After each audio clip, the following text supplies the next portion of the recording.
Hello, everybody. Welcome back to Pacers Daily. I'm your host, Hery Acosta. Today is the day where the Pacers finally play their first game of the season tonight against Oklahoma City here in Indiana. Let's hop straight into it. Like and subscribe for more of this content. Helps out the channel a lot. Thank you, everyone. Thank you, everybody, for sticking around and everything. But let's hop straight into it. Season starts today for the Pacers. Now, we've already seen the Thunder in action. Played a heck of a game against Houston. Now, it was a very back and forth game, and we really didn't know who was actually going to win that up until the final overtime. But OKC goes into this game 1-0. Pacers have yet to play. So it's going to be a test for us. Now, OKC will be without Jalen Williams. Pacers obviously will be without Tyrese, without TJ McConnell. Some players out for us. But now it's time for us to see who on this team is really that guy. Now, this is going to be Nembhard's first true time starting at point guard with the Pacers. Mathurin and both Isaiah Jackson are both really getting their first taste of, being full-time starters in this league.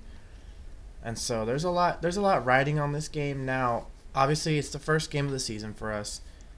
It's the first game, and it's against the NBA champions. It's pretty much game number 9 at this point because we played one in the preseason, and now it's this one.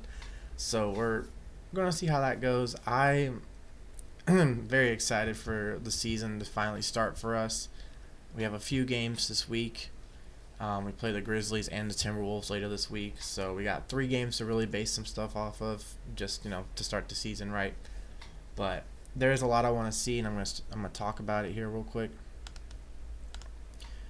So it is time for Ben Mathurin to step up and kind of take control of this team and just, be that guy. Now, obviously, Siakam is still going to be the star player, but Mathurin just has to show that, hey, I'm just as good as anyone else in this league.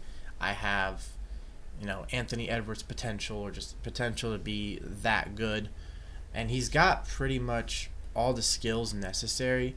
He just needs to be consistent and needs to know what shots to take, step up a little bit on defense, and just overall just continue to play his game.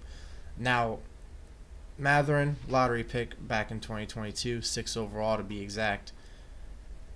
He started a few games as a rookie, but then they kind of changed the lineup a little bit and kept him on the bench. And just throughout his career, he's just been, the sixth man or second or third person off the bench. Now, he has stepped into the lineup multiple times through Nembhard injuries, through Nesmith injuries, through Halliburton injuries. Because whenever someone's injured, he is the first person that will start. And, he had big games in the playoffs, has had big games in his career. We've seen him score 30 off the bench. We could easily see him score 40 as a starter. So there's a lot that really rides on how Mathurin does. Now, Mathurin and Siakam are going to be the 2 people to watch in this game. And I'm also going to talk about Obi Toppin here in a second, just because I also need to see how the bench is going to do as well, because of how different our bench lineup is going to be this year rather than last year's bench lineup. Now, it's a lot of similar players, but with some injuries, it's a little different. So, Mathurin just has to step up and really take over if he wants to take over as a star, that'd be amazing. If he wants to be second hand to Siakam, still is good, but we just need to see a big game from Mathurin today. Now, with players like Obi Toppin, players like Johnny Furphy, if Johnny Furphy ends up playing, same with Jarris Walker, Jay Huff, Ben Shepherd, Talen Peter. Anyone that's on the bench unit tonight, James Wiseman, be ready to go in.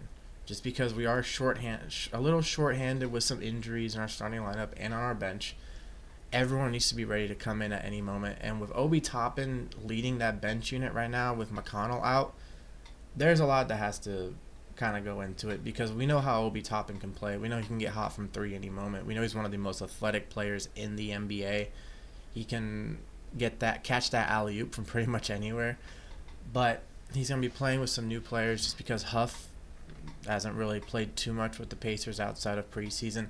Wiseman hasn't really played too much with the Pacers outside of one game last year and then his preseason outings. And then obviously players like Taylor and Peter being a rookie when Cam Jones comes back. Johnny Furphy didn't play too many games last year, and Walker did, but he's kind of in and out of the rotation every now and then. So everyone just has to learn to adjust and just know how to play as a team together. And the bench is going to be kind of where it's at because the Thunder still have a good bench. They're pretty much running it back with the same team, except they have a few extra rookies.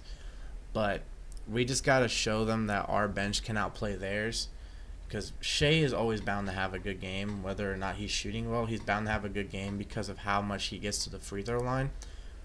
Pacers have to kind of match that, to make sure our starting five can kind of match their starting five and our bench plays a little better than their bench. And that's one of the keys that we can win this game.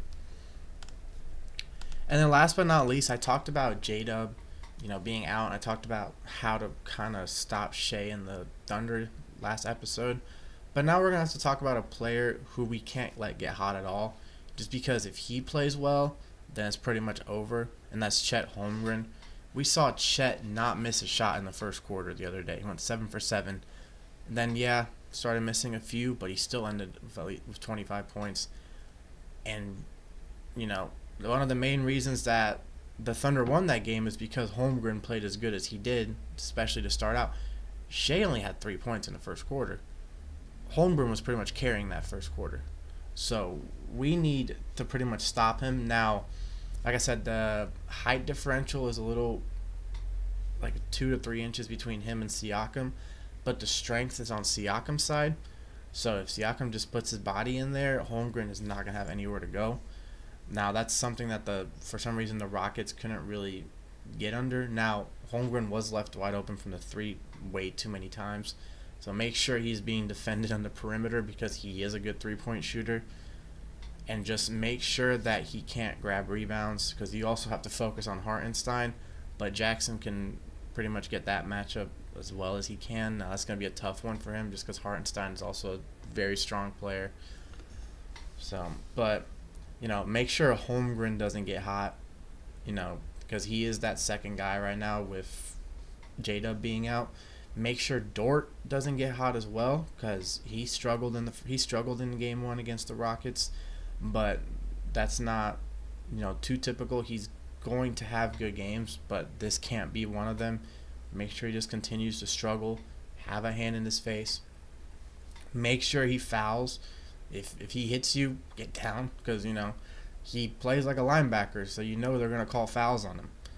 But very excited for today. Let's go Pacers. I'm hoping for a good way to start the season with a win. And, this will be great to show that we still belong in the playoff conversation because I've been looking at playoff bracket predictions. There are some people that have the Pacers in the play-in. There's other people that have Pacers completely out of the playoffs. And I think the highest I saw the Pacers was 7 or 6. And that's just crazy to me because we still have a very balanced roster of players that are just very good in their positions.